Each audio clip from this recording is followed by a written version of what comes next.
నమస్తే, welcome to India now TV. జై Sriram foundation సమర్పించు ఈవినింగ్ డిజిటల్ లేటెస్ట్ న్యూస్కు స్వాగతం.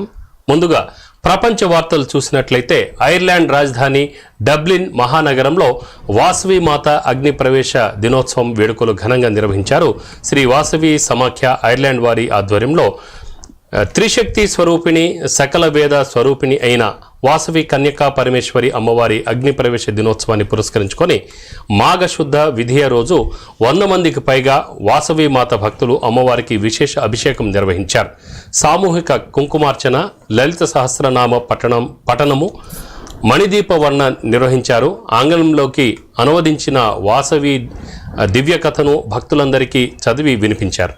మరొక వార్త అయితే వేరే దేశాల్లో ఉన్నప్పటికీ కూడా మనకు సంబంధించినటువంటి సాంప్రదాయాలు కూడా అక్కడ వేరే దేశంలో ఐర్లాండ్ దేశంలో కూడా వాసవి గ్రూప్ వాళ్ళు చేసారు. కన్యకా పరమేశ్వరి సంబంధించినటువంటి అభిషేకాలు, ప్రత్యేక పూజా కార్యక్రమాలు నిర్వహించారు. అవన్నీ కూడా ఇవాళ ప్రపంచ వార్తల్లో చూస్తున్నాం. ఇక మరొక వార్త చూస్తే పాకిస్తాన్లో సంకీర్ణ ప్రభుత్వ ఏర్పాటుకు ప్రయత్నాలు కొలికి వచ్చినట్లు తెలుస్తోంది. ప్రభుత్వ ఏర్పాటుకు తమతో కలిసి వచ్చే పాకిస్తాన్ పీపుల్స్ పార్టీ, ముత్తయిదా క్వామీ మూవ్మెంట్ పార్టీలకు అధ్యక్ష, నేషనల్ అసెంబ్లీ స్పీకర్ పదవులతో పాటు పలు మంత్రి పదవులు ఇచ్చేందుకు నవాజ్ షరీఫ్ నేతృత్వంలోని పాకిస్తాన్ ముస్లిం లీగ్ అంగీకరించినట్లు తెలిసింది. ఈ మేరకు పార్టీ నేతలతో నవాజ్ షరీఫ్ జరిపిన చర్చలు విజయవంతమైనట్లు సమాచారం. ప్రధాన పదవిని మాత్రం పాకిస్తాన్ ముస్లిం లీగ్ తీసుకోనుంది. ఇమ్రాన్ ఖాన్కు చెందిన పాకిస్తాన్ తెహ్రీక్ ఇన్సాఫ్ను తప్ప మిగిలిన పార్టీలన్నింటినీ ప్రభుత్వ ఏర్పాటుకు నవాబ్ షరీఫ్ ఆహ్వానించారు. ఇక మరొక వార్త చూస్తే పాలస్తీనాకు చెందిన ఆల్ జజీరా విలేకరి మహమ్మద్ వషా హమాస్ సీనియర్ కమాండర్గా పనిచేస్తున్నాడని ఇజ్రాయెల్ ఆర్మీ సంచలన ప్రకటన చేసింది. గాజాలోని హమాస్ క్యాంపులపై తాము చేసిన దాడుల్లో ఈ విషయం వెలుగు చూసినట్లు తెలిపింది. మహమ్మద్ వాషాకు చెందిన ల్యాప్టాప్లో దొరికిన చిత్రాలే ఇందుకు ఆధారాలని తెలిపింది. Hamas anti tank missile unit హెడ్గా పనిచేశారని వెల్లడించింది. జర్నలిస్టు ముసుగులో ఉన్న ఉగ్రవాదుల వివరాలు ఇంకెన్ని బయటపడతాయోనని ఎవరికి తెలుసు అని ఐడిఎఫ్ లెఫ్టినెంట్ కల్నల్ అవిచే అడ్డరే అన్నారు. ఇక జాతీయ వార్తల విషయానికి వచ్చినట్లయితే బీహార్లో బలపరీక్ష నెగ్గిన నితీష్ సర్కారు. ముఖ్యమంత్రి నితీష్ సర్కార్కు మద్దతుగా 129 మంది ఎమ్మెల్యేలు ఓటు వేశారు. బీహార్లో మొత్తం 243 స్థానాలుండగా 122 మ్యాజిక్ ఫిగర్. అయితే 129 మంది నితీష్ కుమార్కు మద్దతుగా నిలిచారు. అసెంబ్లీ స్పీకర్పై కూడా అవిశ్వాసం నెగ్గింది. ఈ అవిశ్వాస తీర్మానాన్ని సీఎం నితీష్ కుమార్ ప్రవేశపెట్టారు. అనుకూలంగా 125 ఓట్లు, వ్యతిరేకంగా 112 ఓట్లు పడ్డాయి. బీహార్ రాజకీయాల్లో కీలక ఘట్టం జరిగింది. ఈరోజు కొత్తగా కొలువుదీరినటువంటి జేడీయూ అధినేత సీఎం నితీష్ కుమార్ బీజేపీ నేతృత్వంలో ప్రభుత్వం నేడు అసెంబ్లీలో బలపరీక్షను ఎదుర్కొంది. ఈ బలపరీక్షలో నెగ్గింది. ఎన్డీఏ సర్కార్ సులువుగా నెగ్గే అవకాశాలు ఉన్నాయి. అదేవిధంగా నెగ్గడం జరిగింది. అయితే ప్రధాన విపక్షమైనటువంటి ఆర్జేడీ తన బలాన్ని ప్రదర్శించేందుకు ప్రయత్నాలు చేసినా అవి విఫలమైనాయి. ఈ క్రమంలో అసెంబ్లీ వద్ద భద్రతను కట్టుదిట్టమైతే చేశారు. ఇక మరో వార్త చూసినట్లయితే రాజ్యసభ ఎన్నికల నామినేషన్కు చివరి తేదీ సమీపిస్తున్న తరుణంలో యూపీ రాజకీయాల్లో ఉత్కంఠ నెలకొంది. సమాజ్వాదీ పార్టీ 3 రాజ్యసభ అభ్యర్థుల పేర్లను ప్రకటించే అవకాశాలు ఉన్నాయి. సమాజ్వాదీ పార్టీ మరోమారు జయా బచ్చన్ రాజ్యసభకు పంపే అవకాశాలు కనిపిస్తున్నాయి. సమాజ్వాదీ పార్టీ కార్యాలయంలో జరిగే ఎమ్మెల్యేల సమావేశంలో రాజ్యసభకు పంపే అభ్యర్థులను నిర్ణయించడంతో పాటు ఏ అభ్యర్థికి ఓటు వేయాలి అనే దానిపై నిర్ణయం తీసుకోనున్నారు. రాజ్యసభ స్థానాలకు నామినేషన్ ఎందుకు ఫిబ్రవరి 15వ తేదీ చివరి తేదీ కాగా ఫిబ్రవరి 27న ఎన్నికలు జరగనున్నాయి. మరొక వార్త చూస్తే అయితే అక్కడ జయ బచ్చన్నే మళ్ళీ రాజ్యసభకు పంపించే అవకాశాలు అయితే కనపడుతున్నాయి. సమాజ్వాదీ పార్టీ ఈ రోజు ఒక నిర్ణయం తీసుకున్నట్టు తెలుస్తుంది. ఇక మరో వార్త చూస్తే డిప్యూటీ ముఖ్యమంత్రి పదవులపై సుప్రీంకోర్టు సోమవారం కీలక తీర్పు వెల్లడించింది. ఈ పదవులపై రాజ్యాంగంలో ఎలాంటి ప్రస్తావన లేకపోయినప్పటికీ డిప్యూటీ ముఖ్యమంత్రుల నియామకం చట్ట విరుద్ధం కాదని chief justice DY Chandrachud, justice Pardiwal, justice Manoj మిశ్రాల ధర్మాసనం పేర్కొంది. డిప్యూటీ ముఖ్యమంత్రుల నియామకాన్ని సవాల్ చేస్తూ ఢిల్లీకి చెందిన ఓ రాజకీయ పార్టీ దాఖలు చేసిన ప్రజా ప్రయోజన వాద్యాన్ని కోర్టు ఈ సందర్భంగా కొట్టివేసింది. కొన్ని రాష్ట్రాల్లో డిప్యూటీ సీఎంలను నియమిస్తున్నారు. మంత్రివర్గంలోని ప్రాధాన్యం ఇవ్వడానికి లేదా సంకీర్ణం పార్టీలకు సముచిత స్థానం కల్పించడానికి డిప్యూటీ సీఎంలను అపాయింట్ చేస్తున్నారు. డిప్యూటీ సీఎం అనే పిలిచినప్పటికీ ఆయన కూడా మంత్రివర్గంలో ఒక మంత్రి. డిప్యూటీ ముఖ్యమంత్రి నియామకం రాజ్యాంగంలోని ఏ నిబంధనలను ఉల్లంఘించడం లేదు అని సుప్రీంకోర్టు తెలిపింది. ప్రస్తుతం దేశంలోని 14 రాష్ట్రాల్లో డిప్యూటీ సీఎం పదవులు ఉండడం గమనార్హం. ఇక మరో వార్త చూస్తే తమిళనాడు ప్రభుత్వానికి ఆ రాష్ట్ర గవర్నర్ ఆర్ఎస్ రవికి మధ్య విభేదాలు మరోసారి బయటపడ్డాయి. సోమవారం తమిళనాడు అసెంబ్లీ బడ్జెట్ సమావేశాలు ప్రారంభమయ్యాయి.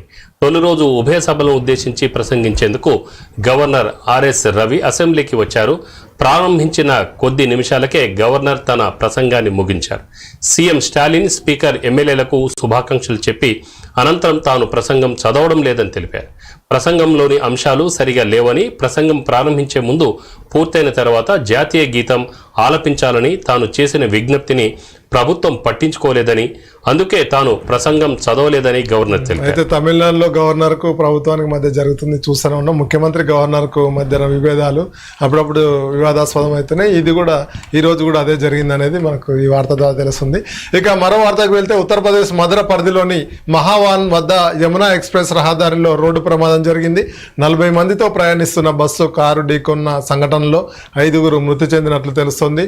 ఈ ప్రమాదం కారణంగా చెలరేగిన మంటల్లో కారు పూర్తిగా కాలిపోయి అందులోని వ్యక్తులు సజీవ దహనమైనట్లు సమాచారం.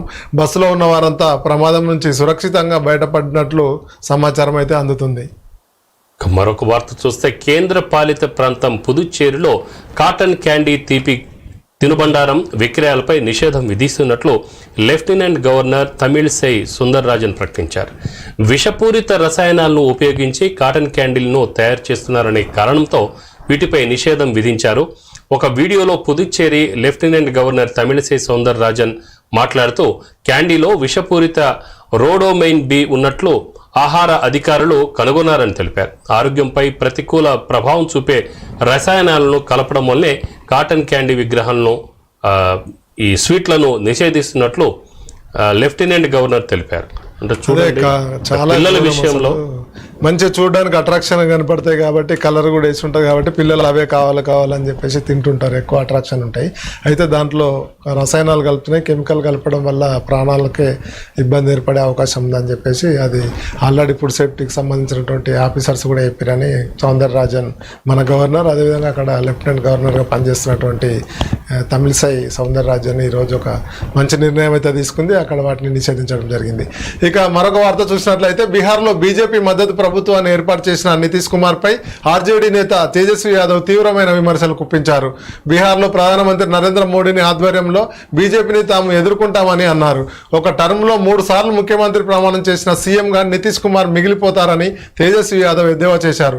నితీష్ కుమార్ విషయంలో జేడీయూ ఎమ్మెల్యేలు బాధపడతారు, ఎందుకంటే వారు ప్రజల్లోకి వెళ్తే ప్రజల నుంచి వచ్చే ప్రశ్నలకు సమాధానం చెప్పాల్సి ఉంటుంది. మీ నాయకుడు 3 సార్లు సీఎంగా ఎందుకు ప్రమాణం స్వీకారం చేశారు?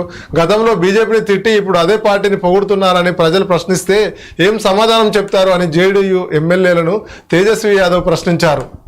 అంటే ఇక్కడ చూస్తే యాక్చువల్లీ నితీష్ కుమార్ యాదవ్ది నమ్మక ద్రోహం అని చెప్పేసి వీళ్ళు చెప్తున్నారు.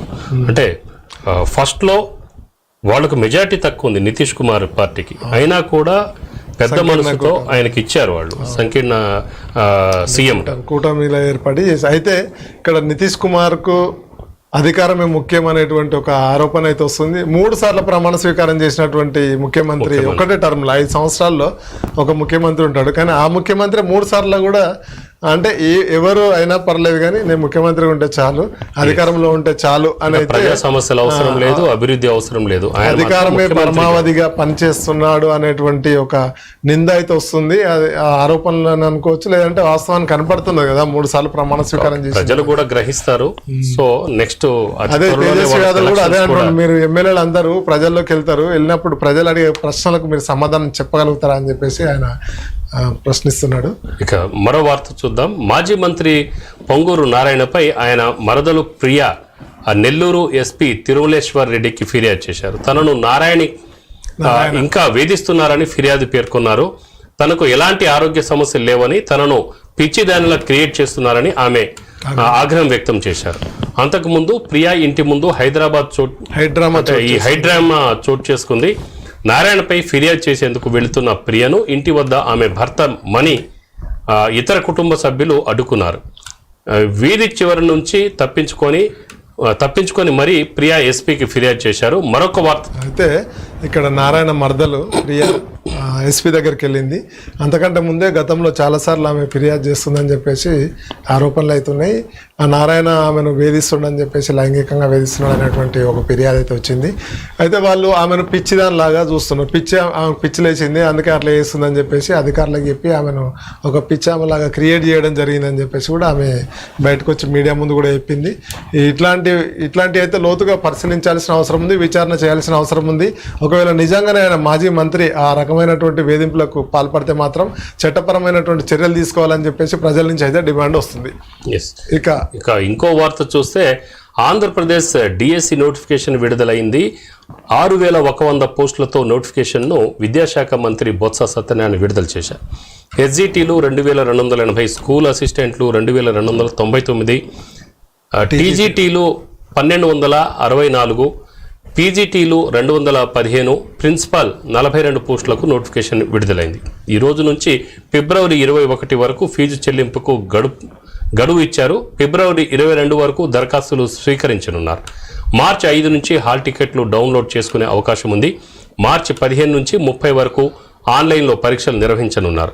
ఉదయం 9:30 నుంచి 12 వరకు ఒక సెషన్, మధ్యాహ్నం 2:30 గంటల నుంచి సాయంత్రం 5 గంటల వరకు రెండవ సెషన్ నిర్వహించనున్నారు. మార్చి 31న ప్రాథమిక కీ విడుదల చేయనున్నారు. ఏప్రిల్ 1న ప్రాథమిక కీపై అభ్యంతరాలను స్వీకరించనున్నారు. ఏప్రిల్ 2న ఫైనల్ కీ, ఏప్రిల్ 7న డిఎస్సి ఫలితాలు విడుదల చేయనున్నారు. కాగా 2018 సిలబస్ ప్రకారమే డిఎస్సి పరీక్షలు జరగనున్నాయి. జనరల్ కేటగిరీ అభ్యర్థులకు గరిష్ట వయోపరిమితి 44 ఏళ్లు కాగా రిజర్వ్ కేటగిరీ అభ్యర్థులకు మరో 5 ఏళ్లు పెంచారు. ఇక ఆంధ్రప్రదేశ్లో డిఎస్సి వచ్చింది, అంటే భారీగా, అంటే చాలా ఉద్యోగాలు భర్తీ చేసే ఒక డిఎస్సి నోటిఫికేషన్ అయితే వచ్చింది. ఇప్పుడు ఏమంటారు అంటే ఎలక్షన్స్ వచ్చినాయి కాబట్టి డిఎస్సి వేసిర్రు, ఇదంతా ఎన్నికల కోసం వేస్తున్నటువంటి ఎరా అని అంటున్నారు. ఇదే సమయంలో టీడీపీ కూడా ఏం చేసిందంటే, లోకేష్ ఇంతకుముందు మాట్లాడుతూ ప్రతి సంవత్సరం మేము డిఎస్సి చేస్తామని చెప్పేసి ఆయన చెప్పిండు. ఈ ఎలక్షన్ స్టంట్ కోసం వేసిరని ఆరోపణలు అయితే వస్తున్నాయి. ఏదేమైనప్పటికీ కూడా ప్రతి సంవత్సరం టీచర్ పోస్టుల భర్తీ చేయాలి, ఎందుకంటే వైద్యం మీదనే ఎక్కువ కాన్సన్ట్రేషన్ పెడితే భవిష్యత్తు అనేది ఉంటుంది. ఆ విధంగానే ముందుకెళ్లాలని చెప్పేసి ప్రజల నుంచి అయితే డిమాండ్ వస్తుంది. ఇక మరొక వార్త చూస్తే వైఎస్ఆర్సీపీ తరపున 3 రాజ్యసభ అభ్యర్థులు నామినేషన్ దాఖలు చేశారు. వైఎస్ఆర్సీపీ అభ్యర్థులైన వైవి సుబ్బారెడ్డి, మేడ రఘునాథ్ రెడ్డి, గొల్ల బాబురావులు ఈరోజు అసెంబ్లీ జాయింట్ సెక్రటరీ, రాజ్యసభ ఎన్నికల రిటర్నింగ్ అధికారికి తమ నామినేషన్ పత్రాలను సమర్పించారు. అంతకుముందు తాడేపల్లిలోని క్యాంపు కార్యాలయంలో ముఖ్యమంత్రి జగన్మోహన్ రెడ్డిని కలిశారు. రాజ్యసభ అభ్యర్థులకు సీఎం జగన్ బీఫామ్లు అందజేశారు. ఈ సందర్భంగా వైవి సుబ్బారెడ్డి, రఘునాథ్ రెడ్డి, గొల్ల బాబురావులు మాట్లాడుతూ తమకు అవకాశం కల్పించిన ముఖ్యమంత్రికి ధన్యవాదాలు తెలిపారు. సీఎం జగన్ ఆశయాలకు అనుగుణంగా పనిచేస్తామని, రాష్ట్ర ప్రయోజనాల కోసం పనిచేస్తామని అన్నారు. అక్కడ 3 రాజ్యసభ అభ్యర్థులు అయితే నామినేషన్ దాఖలు చేయడం జరిగింది. ఇంకా 3 గెలిస్తే అవకాశాలు అయితే ఉన్నాయి. చూద్దాం. సో అయితే ఇక్కడ చూస్తే రెబల్స్ కూడా కొంతమంది ఉన్నారు. సో రెబల్స్ అంటే దాదాపు ఇప్పుడు వీళ్ళకు 19 స్థానాలు ఉన్నాయి టీడీపీకి. సో రెబల్స్ కనుక వైసీపీ నుంచి ఒకవేళ ఈ సిచ్యువేషన్ కొంతమంది ఫిరాయిస్తారు కాబట్టి వాళ్ళకి తగ్గే అవకాశం ఉంటే మళ్ళీ ఎలక్షన్ పెట్టాల్సి వస్తే, ఎలక్షన్ పెడితే వాళ్ళకు కొంచెం ఇబ్బందులు ఎదురయ్యే అవకాశాలు అయితే ఉంటాయి. కావాల్సింది 44. దీని ద్వారా కూడా తేలిపోతుంది ఎవరెవరు రెబల్ ఉన్నారు.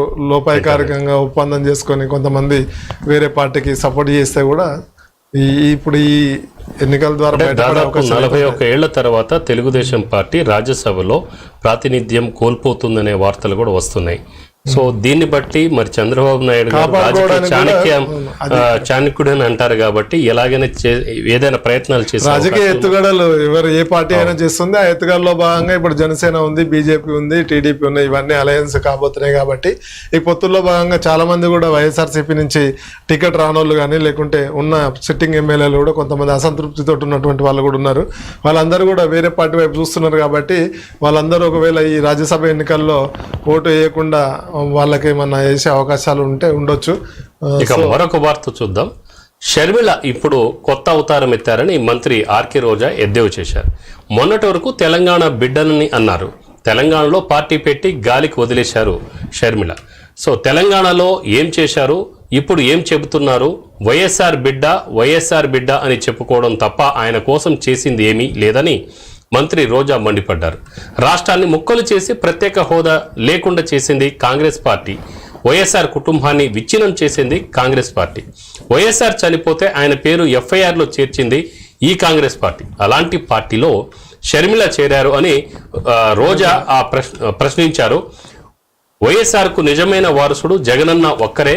వైఎస్ఆర్ తెలంగాణ పార్టీ పెట్టి మీ బిడ్డను ఇక్కడ పుట్టాను, ఇక్కడే పెళ్లి చేసుకున్నానని చెప్పారు. ఇప్పుడు పార్టీ తీసుకువెళ్లి కాంగ్రెస్లో కలిపారు. జగనన్నపై విషం చిమ్మడం దేనికని విషం చిమ్మడం కోసమే షర్మిల పనిచేస్తున్నారని, వైఎస్ఆర్ ఆత్మ శోభించే విధంగా షర్మిల పనిచేస్తున్నారు అని ఆమె వ్యాఖ్యలు చేశారు. వైఎస్ఆర్ ఆశయాల కోసం జగనన్న పనిచేస్తున్నారని, చంద్రబాబు వదిలిన బాణం షర్మిల అంటూ రోజా ధ్వజమెత్తారు. రోజా ఈ షర్మిల ఇంతకుముందు జగనన్న వదిలిన బాణం అని చెప్పేసి బాగా ప్రచారంలోకి వచ్చినది కాబట్టి ఇప్పుడు రోజా ఏమంటుందంటే ఇది చంద్రబాబు వదిలినటువంటి బాణం షర్మిల అని చెప్పేస్తున్నాడు. షర్మిల ఓకే ఇక్కడ తెలంగాణలో పుట్టిన అని చెప్పి తెలంగాణలో పెళ్లి చేసుకున్నా, ఇక్కడే ఉంటున్నా అని చెప్పింది. వైఎస్ఆర్ బిడ్డనని చెప్పింది. వైఎస్ఆర్ ఆశయం కోసమే పనిచేస్తున్నా అని చెప్పింది. అదేవిధంగా అప్పట్లో వైఎస్ రాజశేఖర రెడ్డి ఉమ్మడి ఆంధ్రప్రదేశ్లో ముఖ్యమంత్రిగా పనిచేసిండు కాబట్టి అక్కడ ఆయనకు అభిమానులు ఉన్నారు, ఇక్కడ ఉన్నారు. ఆయన కాంగ్రెస్ పార్టీలనే పనిచేసిండు. ఈమె కూడా కాంగ్రెస్ పార్టీలనే ఏరినా అని చెప్తున్నది. కాంగ్రెస్ పార్టీ వాళ్ళకు ఒక రాజకీయ భవిష్యత్తును కల్పించింది కాబట్టి కాంగ్రెస్లకే మళ్ళీ వెళ్ళినా అని చెప్పేసి ఆమె చెప్తుంది. ఇక రాజకీయ విమర్శలు అనేటివి ఉంటాయి. అన్న చెల్లెళ్ళ మధ్యన జరుగుతున్నటువంటి ఒక యుద్ధంగా కూడా భావించవచ్చు. రాజకీయ యుద్ధం ఇది, పర్సనల్గా ఏముండదు. ఆమె ఏమంటుందంటే ఆస్తుల కోసమే ఏమి పనిచేస్తుంది, ఆశయం కోసం జగనన్న పనిచేస్తుంది అని చెప్పేసి ఒక విమర్శ చేస్తుంది. ఆస్తులు అందరికీ ఉన్నాయి. రాజశేఖర రెడ్డి సంపాదించినటువంటి దాంట్లో ఆమెకున్నది, జగనన్న కూడా ఉంది. ఆస్తుల విషయం కాదు, ఇది రాజకీయంగా అధికారం దక్కించుకోవడం కోసం చేస్తున్నటువంటి ఒక రాజకీయ ఎత్తుగడలుగానే భావించాలా. ఇందులో మరొక విషయం ఏం లేదు. అందరు కలిసే ఉంటారు. ఇది ప్రజల కోసం, ప్రజల ముందట మాట్లాడే రాజకీయ వ్యాఖ్యలు మాత్రం తీసుకోవాలి. రోజా కూడా ఆమె కొంచెం ఎక్కువనే మాట్లాడుతున్నట్టుగా, అంటే ఆమె విమర్శలు కొంచెం ఘాటుగానే ఉంటాయి. అందరికీ ఆకర్షణీయంగా ఉండాలని చెప్పేసి కొంచెం విమర్శలు ఘాటుగా ఉంటాయని చెప్పి చెప్పుకోవచ్చు. ఇక మరొక వార్త చూసినట్లయితే డైరీ మిల్క్లో పురుగు, మెట్రో ప్రయాణికుడికి చేదు అనుభవం. ఈరోజు ఒక డైరీ మిల్క్ చాక్లెట్ కొన్నారు. అయితే ఆయన ఎంతో ఇష్టంగా తిందామనుకున్నటువంటి కార్బరీ డైరీ మిల్క్ చాక్లెట్లో బతుకున్న పురుగు ఒకటి కనిపించింది. చాక్లెట్ కవర్ తీసి అందులో సజీవంగా ఉన్నటువంటి పురుగు కనిపించడంతో ఆ వ్యక్తి కంగు తిన్నాడు. తనకు ఎదురైన అనుభవాన్ని సోషల్ మీడియాలో అతను తీసుకున్నటువంటి బిల్లుతో పాటు ఆ చాక్లెట్ మీద ఉన్నటువంటి ఆ పురుగు కదులుతున్నటువంటి ఆ విజువల్ను సోషల్ మీడియాలో షేర్ చేశాడు. ఈ విషయం బయటకు వచ్చింది. హైదరాబాద్కి చెందినటువంటి రాబిన్ అమీర్పేట్ మెట్రో స్టేషన్లో రత్నదీప్లో ఒక డైరీ మిల్క్ చాక్లెట్ కొనుగోలు చేసిండు. దానికి సంబంధించినటువంటి బిల్లు కూడా అతను తీసుకున్నాడు. తీరా దాన్ని ఓపెన్ చేయడంతో అందులో ఉన్నటువంటి ఒక చిన్న ఇట్లా కవర్ ఓపెన్ చేయగానే ఆ పురుగు ఇట్లా కదులుతూ ఉంది. పాకుతున్నట్లు ఆయన గుర్తించిండు. వెంటనే దాన్ని వీడియో తీసి దాన్ని షేర్ చేసిండు. మొత్తం దాన్ని చూసినటువంటి జిహెచ్ఎంసీ అధికారులు కూడా వెంటనే స్పందించి దాని మీద వాళ్ళకు ఫుడ్కి సంబంధించినటువంటి ఫుడ్ ఇన్స్పెక్టర్లను అక్కడికి పంపించి అప్రమత్తం చేసినామని చెప్పేసి జిహెచ్ఎంసీ అధికారులు చెప్పారు. వెంటనే ఆ సమస్యను పరిష్కరిస్తామని, అసలు ఏం జరిగిందో కూడా విచారణ చేస్తామని చెప్పేసి వాళ్ళు చెప్తున్నారు. అదేవిధంగా ఈ డైరీ మిల్క్ సంబంధించినటువంటి యజమానులు, అంటే ఎవరైతే కంపెనీ వాళ్ళు ఉన్నారో వాళ్ళు కూడా స్పందిస్తూ ట్విట్టర్ వేదికగా ఒకటి పెట్టారు. అసలు ఈ నాణ్యత ప్రమాణాలు మెయింటైన్ చేయడానికి మేము చాలా ప్రయత్నం చేస్తాం, అది ఎలా జరిగిందో మాకు అర్థం కావట్లేదు. మీకు ఎదురైనటువంటి చేదు అనుభవానికి మేము చింతిస్తున్నాం. మీ ఫిర్యాదును పరిష్కరించేందుకు దయచేసి మీ ఫోను, అడ్రస్, మీ డీటెయిల్స్ పంపించండి, మేము మీకు ఖచ్చితంగా న్యాయం చేస్తామని చెప్పేసి ఆ కంపెనీ కూడా పేర్కొనడం జరిగింది. అసలు ఈ చాక్లెట్లు అంటే చాలా ఇష్టం పిల్లలకు కానీ, లేకుంటే కొంతమంది పెద్దలు కూడా చాక్లెట్, చిన్నపిల్లలు అయితే చూసుకోలేరు. డైరెక్ట్ అసలు కవరు డైరెక్ట్ నోరుతోటి తినేస్తారు, అట్లనే తినేస్తూనే ఉంటారు. అసలు దాన్ని చూడరు, చాక్లెట్ను చూడరు, అంత ఇష్టంగా తింటారు. అలాంటి చాక్లెట్లనే ఈ విధమైనటువంటి పురుగులు వస్తున్నాయంటే ఇంకా దీని మీద ప్రత్యేక దృష్టి పెట్టాల్సిన అవసరం అవుతుంది. నాకు తెలిసి అది డేట్ ఎక్స్పైర్డ్ అయిందని ఉండాలి, లేకుంటే చాలా రోజుల నుంచి స్టాక్ అని ఉండాలి. దాంట్లోనే పురుగు తయారవుతుంది. బయట నుంచి పోవడానికి ఉండదు, ఎందుకంటే ప్యాక్డ్ కాబట్టి బయట నుంచి పోయేది ఉండదు. పోయినా కూడా అది బతకదు. దాంట్లోనే తయారైంది కాబట్టి అది బతికి బయటకు వచ్చింది. సో ఇది పాత స్టాక్ కాబట్టి అట్లా జరిగి ఉంటుంది. దాని మీద ప్రత్యేక చర్యలు అయితే తీసుకోవాల్సిన అవసరం ఉంది. దీన్ని కంపెనీలు కూడా కొంచెం శ్రద్ధ వహిస్తేనే ఈ ప్రజల ప్రాణాలతోటి, పిల్లల ప్రాణాలతోటి చెలగాటమాడేటువంటి కంపెనీలపై కఠినమైనటువంటి చర్యలు తీసుకోవాలని అయితే ప్రజల నుంచి డిమాండ్ అయితే వస్తుంది. ఇక మరో వార్త చూస్తే తెలంగాణకు చెందిన ఒక టూరిస్టు పారాగ్లైడర్ చేస్తూ దుర్మరణం చెందారు. హిమాచల్ ప్రదేశ్లోని కులులో ఈ దుర్ఘటన జరిగింది. పైలట్ను పోలీసులు అదుపులోకి తీసుకున్నారు. సేఫ్టీ బెల్ట్ను తనిఖీ చేయకపోవడం వల్లే ఈ ప్రమాదం జరిగినట్లు తెలుస్తోంది. సంగారెడ్డి జిల్లా జహీరాబాద్కు చెందిన నవ్య మనాలి సమీపంలో దోబీ గ్రామంలో పారాగ్లైడింగ్ చేస్తూ ప్రమాదవశాత్తు మృతి చెందారు. అప్పుడే స్టార్ట్ అయిందంట ఫ్లైట్లో టేకాఫ్ అయిన నిమిషాలకే ఈ దుర్ఘటన జరిగింది. మానవ తప్పిదంగానే ప్రమాదం జరిగినట్టు పర్యాటక శాఖ అధికారులు పేర్కొన్నారు. పర్యాటకురాలి సేఫ్టీ బెల్ట్ను తనిఖీ చేయకుండానే అనుమతించడంతో ఈ ప్రమాదం జరిగినట్లు తేలడంతో నిర్లక్ష్యంగా వ్యవహరించిన పారాగ్లైడింగ్ పైలట్ను పోలీసులు అరెస్ట్ చేసినట్లు తెలిపారు. ఈ ఘటనపై విచారణకు ఆదేశించినట్లు చెప్పారు. అయితే వాస్తవానికి చూస్తే పారాగ్లైడింగ్ చేయడానికి ఒక ధైర్యం ఉండాలి, అంత ఈజీ కాదు. ఆమె నవ్య అనే ఇక్కడ మనకు సంబంధించిన వాళ్ళే, సంగారెడ్డి ఇక్కడ తెలుగు అమ్మాయి, అది మన తెలంగాణకు సంబంధించిన వాళ్ళు, సంగారెడ్డి జహీరాబాద్కి చెందినటువంటి ఆమె ఏదో ఎంజాయ్ అంటే ఆ ధైర్యంగా వెళ్ళి ఆమె ఏదో చూడాలని అనుకున్నది. కానీ తన నిర్లక్ష్యం వల్ల సీట్ బెల్ట్ అసలు సీట్ బెల్ట్ సేఫ్టీ బెల్ట్ వాళ్ళకి తెలియదు అనుకోండి. ప్రయాణికులు వీళ్ళు కొత్తగా ఎక్స్పెరిమెంట్ చూద్దాం అనుకున్నది, చూసుకోవాల్సి ధైర్యంగానే ఆమె చేయాలని చూసింది. కానీ అతను సరిగ్గా చూడకపోవడం వల్ల, పైలట్ నిర్లక్ష్యం వల్లే ఇదంతా జరిగిందని చెప్పేసి అయితే ప్రాథమికంగా మనకు సమాచారం అందుతుంది. ఇంకా పూర్తి విచారణ జరిగిన తర్వాత వాస్తవాలు ఏంది, అసలు ఎట్లా జరిగింది అనేది కూడా తెలుస్తుంది. ఏది ఏమైనప్పటికీ ఇలాంటి అంటే చాలా ధైర్యంతో కూడినటువంటి పీట్స్ అవి, అట్లాంటి చేయడమే ధైర్యం. అట్లాంటి చేసేటప్పుడు చాలా జాగ్రత్తలు తీసుకోవాల్సినటువంటి అవసరం అవుతుంది. ఈ సేఫ్టీకి సంబంధించినటువంటి అధికారులు, పైలట్ కానీ లేకుంటే అక్కడ ఉన్నటువంటి సిబ్బంది కానీ అన్నీ చెక్ చేసుకున్న తర్వాతనే ముందుకెళ్తే బాగుండేది. ఇది చాలా బ్యాడ్ న్యూస్. ఇక మరొక వార్త చూస్తే తెలంగాణలో నిరుద్యోగులకు కాంగ్రెస్ సర్కార్ గుడ్ న్యూస్ చెప్పింది. ఉద్యోగ నియామక పరీక్షల వయోపరిమితిని 44 నుంచి 46కు పెంచుతూ నిర్ణయం తీసుకుంది. యూనిఫామ్ సర్వీస్ మినహాయిస్తూ వయోపరిమితిని సడలించింది. ఈ మేరకు సోమవారం అధికారికంగా ఒక ప్రకటన విడుదల చేసింది. గ్రూప్ 1 నోటిఫికేషన్పై కీలక పరిణామం చోటు చేసుకుంది. తెలంగాణలో గ్రూప్ 1 నోటిఫికేషన్కు లైన్ క్లియర్ అయినట్టు తెలుస్తోంది. గతంలో టీఎస్పీఎస్సీ సుప్రీంకోర్టులో వేసిన పిటిషన్ ఉపసంహరించుకుంది. దీంతో త్వరలో కొత్త గ్రూప్ 1 నోటిఫికేషన్ విడుదలయ్యే అవకాశం ఉంది. 563 పోస్టుల భర్తీకి వీలైనంత త్వరగా నోటిఫికేషన్ విడుదల చేయనున్నట్లు తెలుస్తోంది. ఇక మరొక వార్త చూస్తే హుక్కా కేంద్రాల నిషేధం బిల్లుకు అసెంబ్లీ ఏకగ్రీవ ఆమోదం తెలిపింది. హుక్కా సెంటర్లపై నిషేధానికి సంబంధించి cigarette and other tobacco products amendment బిల్లును ముఖ్యమంత్రి రేవంత్ రెడ్డి తరఫున మంత్రి శ్రీధర్ బాబు సభలో ప్రవేశపెట్టారు. దీనిపై ఎలాంటి చర్చలు లేకుండానే బిల్లును సభ ఏకగ్రీవంగా ఆమోదించింది.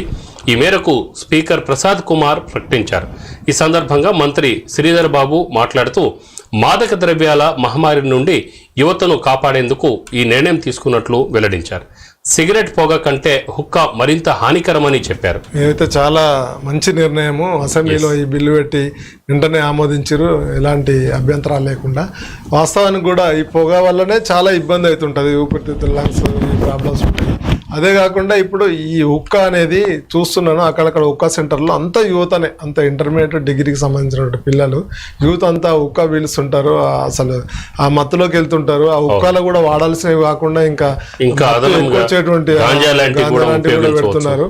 ఇదంతా చాలా యువతను పెడదారిలో పట్టించేటువంటి సెంటర్లు. ఇవన్నింటినీ కూడా నిషేధించినందుకు చాలా ధన్యవాదాలు తెలియజేయాల్సినటువంటి అవసరం. ఈ హుక్కా సెంటర్లకు వచ్చే వాళ్ళ మీద కూడా వాళ్ళని అక్కడ చర్యలు తీసుకోవడం కంటే కూడా కౌన్సిలింగ్ ఇవ్వాలి, అది బెటర్ అంటే ఆ ఏజ్లో అట్రాక్షన్, ఒకరి నుంచి ఒకరు పిల్లలు ఎన్నో ఒక దగ్గర కూర్చొని ఒక చర్చలా కూర్చోవాలి, ఒక సిట్టింగ్ ఉండాలి కాబట్టి అక్కడ వెళ్తారు.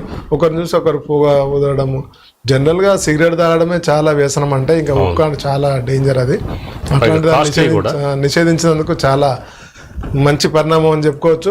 ఇక మరొక వార్త చూసినట్లయితే కామారెడ్డి జిల్లా కేంద్ర ఆసుపత్రిలో ఎలుకలు ఎలుకల సమస్య అయితే ఉంది. దానికి సంబంధించి ఆసుపత్రిలో సంచరిస్తూ రోగులు వైద్య సిబ్బందిని ఇబ్బందులకు గురిచేస్తున్నాయి. శానిటేషన్ కాంట్రాక్టర్లు అధికారులు పట్టించుకోవడం లేదని, దీంతో తరచూ ఎలుకల కాటుకు గురవుతున్నారు రోగులు. ఈ సంఘటన చోటు చేసుకోవడం చాలా ఆవేదన కలిగిస్తుందని చెప్పేసి అక్కడ ఉన్నటువంటి వాళ్ళు చెప్తున్నారు. శనివారం చోటు చేసుకున్నటువంటి ఘటనపై వైద్య ఆరోగ్య శాఖ మంత్రి దామోదర్ రాజనరసింహ అధికారులపై ఆగ్రహం వ్యక్తం చేశారు. ఈ ఘటనలో ఐసీయూ విభాగంలో 2 డాక్టర్లు, నర్సింగ్ ఆఫీసర్ను సస్పెండ్ చేశారు. అసలు ఇది ఏదైతే రోగులు వాళ్ళు ఇబ్బందులు పడుతున్నారో వాళ్ళు ఏమంటారంటే, అక్కడ ఉన్నటువంటి సూపరింటెండెంట్ అధికారులు ఏమంటారంటే, ఎక్కడ పడితే అక్కడ బంధువులు ఆ రోగులకు సంబంధించి చూడడానికి వచ్చిన వాళ్ళంతా భోజనాలు చేస్తున్నారు, అక్కడ వ్యర్థాలు పడేస్తున్నారు, దాంతో ఎలుకలు ఎక్కువవుతున్నాయని చెప్పి ఎలుకల సమస్యను తీర్చేందుకు మేము అక్కడక్కడ నిర్మాణానికి సంబంధించి ఎక్కడైతే హోల్స్ ఇవి స్థావరం ఏర్పాటు చేసుకుని అవన్నింటిని కూడా పూడ్చివేయడం జరుగుతుంది. అదేవిధంగా ఈ సమస్యను పరిష్కరించేందుకు అన్ని రకాల చర్యలు తీసుకుంటామని చెప్పేసి విజయలక్ష్మి అయితే సూపరింటెండెంట్ అయితే చెప్తుంది. ఏదేమైనప్పటికీ ఆసుపత్రిలో ఎలుకలు కొరకను కాటు వేయడము, ఎలుకల వల్ల ఆసుపత్రికి వచ్చినటువంటి రోగులకు మరింత ఇబ్బంది అయితే ఎదురవుతుంది. ఇట్లాంటివి లేకుండా చూడాల్సినటువంటి బాధ్యత అధికారులపై ఉంది. అధికారులు కాదు, శానిటేషన్కి సంబంధించినటువంటి సిబ్బంది ఉంటారు, అవుట్సోర్సింగ్ వాళ్ళు ఉంటారు, వాళ్ళందరి మీద యాక్షన్ తీసుకోవాలి. డాక్టర్ల మీద కాదు, డాక్టర్లు కాకుండా నిర్వహణ ఎవరైతే ఉంటారో ఆసుపత్రి నిర్వహణకు సంబంధించి, మెయింటెనెన్స్ సంబంధించి ఈ ఎలుకలు కానీ, బొద్దింకలు కానీ, దోమలు కానీ, రకరకాలైనటువంటి వైరస్ రాకుండా చూడాల్సినటువంటి ఒక డిపార్ట్మెంట్ ఉంటుంది. ఆ పారిశుద్ధ్య శానిటేషన్కి సంబంధించినటువంటి కాంట్రాక్టర్ ఉంటాడు, అతనిపైన యాక్షన్ తీసుకోవాలి. అతని మీద ప్రత్యేకమైనటువంటి చర్యలు తీసుకోవాల్సినటువంటి అవసరం ఉందని చెప్పేసి డాక్టర్లకు సంబంధించినటువంటి సంఘ నాయకులు అయితే అంటున్నారు. ఇక మరొక వార్త చూసినట్లయితే తెలంగాణ అసెంబ్లీ సమావేశంలో ఉత్తమ్ కుమార్ రెడ్డి మాట్లాడుతూ 10 ఏళ్లలో ఇరిగేషన్ శాఖను సర్వనాశనం చేశారని, కేసీఆర్ తెలంగాణకు తీరని నష్టం చేశారని అన్నారు. రేపు కాళేశ్వరం సందర్శనకు అందరినీ ఆహ్వానిస్తున్నామని చెప్పారు. తెలంగాణ అసెంబ్లీ ఆవరణలో కేటీఆర్ చిట్ చాట్లో మాట్లాడుతూ మొత్తం పవర్ ప్రజెంటేషన్ మొత్తం ఇంగ్లీష్లోనే ఉంది, తెలుగులో మాట్లాడకుండా ఇంగ్లీష్లో మాట్లాడుతున్నారు, మొత్తం మాటలు నాకే అర్థం కావడం లేదు, ప్రజలకు ఏం అర్థమవుతుందని కేటీఆర్ అన్నారు. ఆనాడు పదవుల కోసం పెదవులు మూసుకుంది, ప్రాజెక్టులు అప్పగిస్తామని కేంద్రానికి చెప్పి వచ్చి ఎక్కడ తంటాలు పడుతున్నారు, పోతిరెడ్డిపాడుపై పేగులు తెగేదాకా కొట్లాడింది మేమే, అపోహను సృష్టించి సభను తప్పుదోవ పట్టిస్తున్నారని హరీష్ రావు అన్నారు. కేసీఆర్ పై రేవంత్ సీరియస్ అయ్యారు. కేసీఆర్ సభకు రావాలి, 10 ఏళ్ల పాలనలో జరిగిన పాపాలకు కేసీఆర్ కారణం, టీఆర్ఎస్ నాయకులు మాట్లాడే మాటలకు విలువ లేదు, కేసీఆర్ సభకు వస్తే ఎంతసేపు అయినా చర్చిస్తాం, కృష్ణా జలాలపై చర్చకు కేసీఆర్ ఎందుకు రాలేదు, తెలంగాణ ప్రజలను కేసీఆర్ అవమానిస్తున్నారు, సభకు రాకుండా ఫామ్ హౌస్లో దాక్కున్నాడు, పద్మారావు నిజమైన తెలంగాణ ఉద్యమకారుడు, పద్మారావు ప్రతిపక్ష నేతను చేయాలి అని రేవంత్ రెడ్డి అన్నారు. మంత్రి కోమటిరెడ్డి హరీష్ రావుల మధ్య హాట్ కామెంట్ చోటు చేసుకుంది. దక్షిణ తెలంగాణను నాశనం చేశారని, నల్గొండ వాసులకు టీఆర్ఎస్ ప్రభుత్వం తీవ్ర అన్యాయం చేసిందని, నల్గొండ ప్రజలకు కేసీఆర్ క్షమాపణ చెప్పాలని, క్షమాపణ చెప్పిన తర్వాతే కేసీఆర్ నల్గొండకు రావాలని కోమటిరెడ్డి కామెంట్లు చేయగా, నల్గొండ సభ పెట్టినందుకే ప్రభుత్వం తీర్మానం పెట్టిందని, ఇది బీఆర్ఎస్ విజయమని, మాకు ప్రజెంటేషన్ అవకాశం ఎందుకు ఇవ్వలేదు, కోమటిరెడ్డి వ్యాఖ్యలపై హరీష్ రావు అభ్యంతరం తెలిపారు. కోమటిరెడ్డి తన వ్యాఖ్యలను ఉపసంహరించుకోవాలని హరీష్ రావు డిమాండ్ చేశారు. కోమటిరెడ్డి వ్యాఖ్యలను రికార్డుల నుంచి స్పీకర్ తొలగించారు. కోమటిరెడ్డి రాజగోపాల్ రెడ్డి షాకింగ్ కామెంట్లు చేశారు. కేసీఆర్ సభను పార్టీలకు అతీతంగా బహిష్కరించాలని, కేఆర్ఎంబీపై సంతకం పెట్టి కేంద్రానికి అప్పగించి కేసీఆర్ అని రాజకీయాలను, కేసీఆర్ రిటైర్మెంట్ తీసుకోవాలని టీఆర్ఎస్ ప్రభుత్వం ఆగం చేసిన రాష్ట్రాన్ని మేము గాడిలో పెడుతున్నాం, నల్గొండ జిల్లాకు కేసీఆర్ జగదీశ్వర్ రెడ్డి తీరని అన్యాయం చేశారని కోమటిరెడ్డి రాజగోపాల్ రెడ్డి అన్నారు. అయితే జరిగినటువంటి శాసనసభ బడ్జెట్ సమావేశాలు, అదే ఓటాన్ అకౌంట్ బడ్జెట్ సమావేశాల్లో ఆటగానే జరిగింది. ఈరోజు మెయిన్గా హరీష్ రావు, కోమటిరెడ్డి వెంకటరెడ్డి అండ్ కోమటిరెడ్డి రాజగోపాల్ రెడ్డి కామెంట్లు, అదేవిధంగా కేటీఆర్ చేసినటువంటి చిట్ చాట్ కామెంట్లు అవన్నీ కూడా మనం చూస్తున్నాం. అయితే రేవంత్ రెడ్డి ఒక మాట అన్నాడు, కేసీఆర్ ఇంకా ఎందుకు రావట్లేదు, కేసీఆర్ ఒక ప్రతిపక్ష నాయకునిగా అసెంబ్లీలోకి రావాలి, అసలు అప్పట్లో చేసినటువంటి ఏమేం చేసిండు, అసలు ఆయన చేసిన పాపాలా మంచివా అనేది కూడా చర్చ జరిగితే అన్ని బయటపడతాయని చెప్పేసి ఆయన రేవంత్ రెడ్డి అంటుండే. అదేవిధంగా ప్రతిపక్ష హోదాలో ప్రతిపక్ష నేత కూర్చున్నటువంటి సీట్లో పద్మారావు కూర్చున్నాడు. పద్మారావు అనే వ్యక్తి ఉద్యమకారుడు, ఆయనకు ప్రతిపక్ష నేతగా అవకాశం ఇవ్వాలని చెప్పేసి రేవంత్ రెడ్డి ఒక కామెంట్ చేసిండు. ఇదైతే ఈ మధ్యలో చర్చనీయాంశంగా మారింది. పద్మారావును ఎందుకన్నాడు? పద్మారావు అక్కడ కూర్చున్నందుకు అన్నాడా, లేకుంటే పద్మారావును కూర్చోవాలని కూడా ఏమైనా డైరెక్షన్ ఇచ్చి ఉంటారా బీఆర్ఎస్ నుంచి? కావాలని ఏమన్నా అంటే ఇప్పుడు ఆయన ఇంతకుముందు డిప్యూటీ స్పీకర్ చేసిండు, గతంలో మంత్రిగా కూడా చేసిండు. హైదరాబాద్ లో ఉద్యమ కాలంలో ప్రధానమైనటువంటి ఒక కీలక నేత, హైదరాబాద్ కు సంబంధించి గ్రేటర్ హైదరాబాద్ అధ్యక్షునిగా కూడా పనిచేసిండు. చాలా కాలం నుంచి ఉద్యమంలో పనిచేసినటువంటి వ్యక్తి కాబట్టి ఆయనకు ఒక గుర్తింపు ఉంది. సౌమ్యుడు అంటే వివాదాస్పదుడు అనేటువంటి ఒక పేరు కూడా ఉంది. ఈ సమయంలోనే ఆయనను రేవంత్ రెడ్డి ముఖ్యమంత్రి ప్రత్యేకంగా ఆయన గురించి చెప్పడం అనేది కొంచెం హాట్ టాపిక్ గానే ఉంది. ఎందుకంటే ఈ మధ్యలో హైదరాబాద్ లో ఉన్నటువంటి ఎమ్మెల్యేలు, కార్పొరేటర్లు అందరూ కూడా పార్టీ జంప్ అవుతున్నారు, కాంగ్రెస్ పార్టీ వైపు చూస్తున్నారు అనేటువంటి చర్చ జరుగుతున్న నేపథ్యంలో స్పెషల్ గా ఈయనపై ఫోకస్ చేయడం వెనుక ఆంతర్యం ఏందనేది కూడా కొంచెం చర్చనైతే జరుగుతుంది. మరి ఈయన కూడా గతంలో కాంగ్రెస్ వాదే, ఈయన కూడా కాంగ్రెస్ లో పనిచేసినటువంటి వ్యక్తే కాబట్టి మళ్ళీ కాంగ్రెస్ తీర్థం పుచ్చుకోబోతున్నాడా, లేకుంటే కాంగ్రెస్ వైపు అడుగులు పడే అవకాశం ఉందా? హైదరాబాద్లో ఉన్నటువంటి రాజకీయం అంతా కూడా పార్టీల మార్పు పైనే చర్చ కొనసాగుతుంది. ఈ నేపథ్యంలో కార్పొరేటర్లు వెళ్ళిపోతున్నారు, మాజీ మేయర్ వెళ్ళిపోయిండు, మాజీ డిప్యూటీ మేయర్ వెళ్ళిపోయిండు, ఎమ్మెల్యేలు కూడా పోయి కలుస్తున్నారు. అసలు ఏం జరగబోతుంది? అందులో భాగంగానే ఈయనపై ఒక ఫోకస్ చేయడం జరిగింది అనేది కూడా చర్చనీయాంశంగా మారింది. శాసనసభలో కృష్ణా జలాలపై కూడా మంత్రి కృష్ణా జలాలపై Uttam Kumar power point presentation ఇచ్చాడు. దాంట్లో మమ్మల్ని మాట్లాడనీయలేదు, మమ్మల్ని పూర్తిగా దానికి సంబంధించినటువంటి విశ్లేషణాత్మకంగా గతంలో జరిగినటువంటి వివరాలన్నీ చెప్పడానికి అవకాశం ఇవ్వలేదని చెప్పేసి హరీష్ రావు అయితే కామెంట్లు చేస్తున్నాడు. ఏదేమైనప్పటికీ కూడా కాళేశ్వరం కానీ మరి వేరే ప్రాజెక్టుల విషయంలో కానీ కొంచెం నిర్లక్ష్యం జరిగిందనేది తెలుస్తుంది.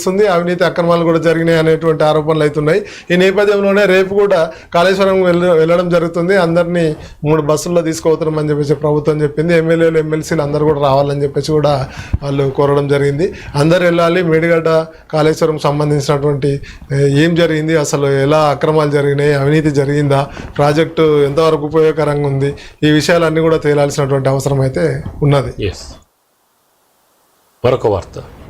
ఇక మరొక వార్త చూసినట్లయితే పార్లమెంట్ ఎన్నికల నేపథ్యంలో తెలంగాణలో బదిలీల పర్వం కొనసాగుతోంది.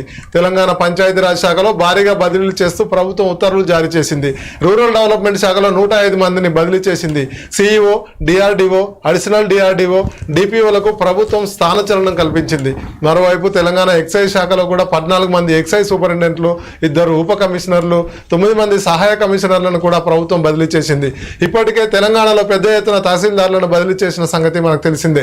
రాష్ట్ర వ్యాప్తంగా 132 మంది తహసీల్దార్లను, 32 మంది డిప్యూటీ కలెక్టర్లను బదిలీ చేస్తూ రెవెన్యూ శాఖ గతంలోనే ఉత్తర్వులు జారీ చేసింది. ఇప్పటికే వాళ్ళందరూ కూడా వేరే వారి యొక్క స్థానాల్లో వెళ్ళిపోవడం జరిగింది. ఎన్నికల కమిషనర్ ఇచ్చినటువంటి మార్గదర్శకాలు అంటే ఇప్పుడు జరగబోయేటువంటి పార్లమెంటు ఎలక్షన్ నేపథ్యంలోనే ఇవన్నీ బదిలీలు జరుగుతున్నాయని చెప్పేసి ప్రభుత్వం ఈ బదిలీలు చేసినట్లు కూడా మనకు తెలుస్తుంది. మల్టీ జోన్ 1లో 84, మల్టీ జోన్ 2లో 48 మంది తహసీల్దార్లను బదిలీ చేసినట్టు తెలుస్తుంది. ఇక మరో వార్త చూస్తే హెచ్ఎండిఏ మాజీ డైరెక్టర్ శివబాలకృష్ణకు చుక్క ఎదురైంది. Shiva Balakrishna bail petition Nampally ACB court కొట్టివేసింది. శివబాలకృష్ణ దాఖలు చేసిన బెయిల్ పిటిషన్పై ఏసీబీ కోర్టు సోమవారం విచారణ చేపట్టింది. ఈ మేరకు శివబాలకృష్ణ బెయిల్ పిటిషన్ను ఏసీబీ కోర్టు కొట్టేసింది. అక్రమాస్తుల కేసులో శివబాలకృష్ణ అరెస్ట్ అయిన విషయం తెలిసింది. ఇప్పటివరకు 250 కోట్ల విలువైన అక్రమాస్తులను ఏసీబీ గుర్తించింది. మరొక వార్త అసలు ఈ శివబాలకృష్ణ సంబంధించినటువంటి న్యూస్ మాత్రం రోజు తవ్వినా కొద్దీ బయటకు వెళ్తూనే ఉన్నాయి. చాలా అక్రమాస్తులు వెళ్తున్నాయి. అదేవిధంగా ఆయన అనుకున్నటువంటి ఎవరైతే ఒక మెయిన్ క్యాండిడేట్లు ఐఏఎస్లు కానీ లేకుంటే నేతలు కానీ ఉన్నారో వాళ్ళందరూ బయటకు వచ్చేంత వరకు అరవింద్ కుమార్ కూడా ఉన్నారని చెప్పేసి, రజిత్ కుమార్, అదేవిధంగా ఆయన అరవింద్ కుమార్ ఏమో మున్సిపల్ సంబంధించిన ఉండే, రజిత్ కుమార్ ఏమో ఇరిగేషన్ సంబంధించి ఉండే, ఇక సోమేష్ కుమార్ అయితే ఆయన సిఎస్, ఆయన చీఫ్ సెక్రటరీ ఉండే. వీళ్ళందరూ కూడా వెనకాల ఉండి ఆయనకు ఏసీబీ ఆయన్ని కూడా అంటే అనుమతి ఇవ్వాలి విచారణ చేయడానికి. వాళ్ళందరినీ కూడా అరవింద్ కుమార్ తో పాటు మిగతా ఐఏఎస్ లను విచారణ చేయాలంటే ప్రభుత్వం అనుమతి ఇవ్వాల్సినటువంటి అవసరం ఉంటుంది. అందుకోసం ప్రభుత్వానికి కూడా వీళ్ళు ఒకటి పిటిషన్ పెట్టిరు, అనుమతి ఇవ్వండి వాళ్ళని విచారిస్తామని చెప్పేసి. అది కూడా జరుగుతుంది ఖచ్చితంగా. ఎవరెవరైతే అక్రమాలు చేసిరో, ఎవరెవరైతే అవినీతికి పాల్పడినో వాళ్ళందరినీ కూడా బయటికి లాగాల్సిందే. వాళ్ళందరినీ ఏ అక్రమాలన్నీ కూడా బయట పెట్టి వాళ్ళ పైన చట్టపరమైనటువంటి చర్యలు అయితే తీసుకోవాలని చెప్పేసి ఇక్కడ ఉన్నటువంటి తెలంగాణ ప్రజల నుంచి డిమాండ్ అయితే వస్తుంది. ఇక మరొక వార్త ఇక మరొక వార్త చూసినట్లయితే రానున్న ఎన్నికల్లో విజయం లక్ష్యంగా తెలుగుదేశం పార్టీ పావులు కదుపుతోంది. రాష్ట్రంలో తమ ప్రభుత్వం ఏర్పడితే వెంటనే డిఎస్పీ అంటే ప్రతి సంవత్సరం డిఎస్పీ నిర్వహిస్తామని చెప్పేసి టీడీపీ జాతీయ ప్రధాన కార్యదర్శి నారా లోకేష్ హామీ ఇచ్చారు. ఇవి ఇప్పటి వరకు అంటే నారా లోకేష్ కూడా నేను చెప్పాను ఇంతకుముందే ఈరోజు డిఎస్సి ఏపీలో డిఎస్సి ప్రకటన చేశారు.